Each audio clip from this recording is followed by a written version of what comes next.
मछली पकड़ते समय अर्जुन की नजर समुद्र किनारे पड़ी एक करीब 100 टन की टॉर्पीडो पर पड़ी। उसे देखते ही वह चौंक गया। उसे अंदाजा हुआ कि इसके अंदर भारी मात्रा में विस्फोटक हो सकते हैं, इसलिए उसने बिना देर किए उसे एक बैग में रखा और किनारे की ओर चल पड़ा। लेकिन जैसे ही वह किनारे पहुंचा, 2 खरीदार उसे लेने के लिए आगे आ गए। अरे भाई, ये टॉर्पीडो है, मुझे मत डराओ, मैं इसे नहीं ले सकता, अर्जुन ने हंसते हुए कहा। वह सिर्फ मजाक कर रहा था। असल में उसका इरादा इसे सुरक्षित तरीके से पुलिस को सौंपने का था। जब वह टॉर्पीडो लेकर पुलिस स्टेशन पहुंचा तो वहां मौजूद लोग भी हैरान रह गए। आखिर जो आदमी हमेशा काम से बचता था, वह अचानक इतना बड़ा अच्छा काम कैसे कर रहा था। दरअसल अर्जुन पूरे इलाके में अपनी आलसी जिंदगी के लिए बदनाम था। उसकी 9 बेटियां थीं, लेकिन परिवार की जिम्मेदारी उठाने के लिए वह ठीक से काम तक नहीं करता था। कई बार उसकी बेटियां भूखी रह जाती, फिर भी वह पैसे कमाने की कोशिश नहीं करता था। लेकिन एक दिन उसने देखा कि उसकी पत्नी अभी बच्चे को जन्म देने के बावजूद मेरिट पॉइंट्स कमाने के लिए प्रोडक्शन टीम में काम करने जा रही है। ये देखकर अर्जुन को पहली बार अपनी गलती का एहसास हुआ। उसने फैसला किया कि अब वह अपनी जिंदगी बदल देगा। पत्नी और बेटियों को समझाने के बाद वह एक टीम लीडर के साथ समुद्र में मछली पकड़ने चला गया। लेकिन वह टीम लीडर गांव का दबंग निकला। उसके साथ समुद्र में जाने वाले हर आदमी को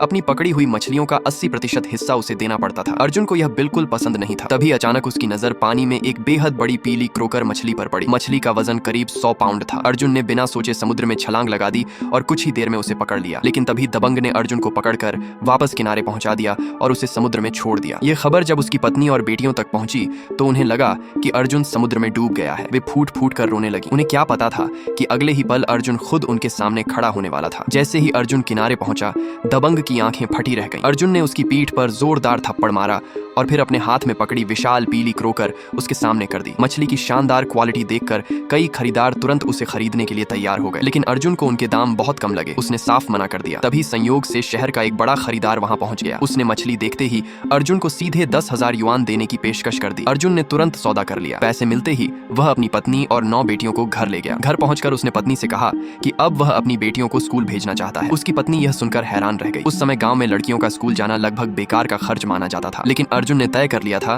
कि वह यह पुरानी सोच तोड़ेगा। उसने कहा कि उसकी बेटियां पढ़ेंगी, आगे बढ़ेंगी और एक दिन बड़े शहर में अपनी जिंदगी बनाएंगी। इसके बाद वह खुद अपनी बेटियों को स्कूल ले गया और उनका दाखिला करवाया। सब कुछ ठीक होने के बाद जब वे घर लौटे तो अर्जुन ने राहत की सांस भी नहीं ली थी कि कुछ गांव वाले भागते हुए उसके घर पहुंचे। उन्होंने घबराकर बताया कि उसकी बेटियों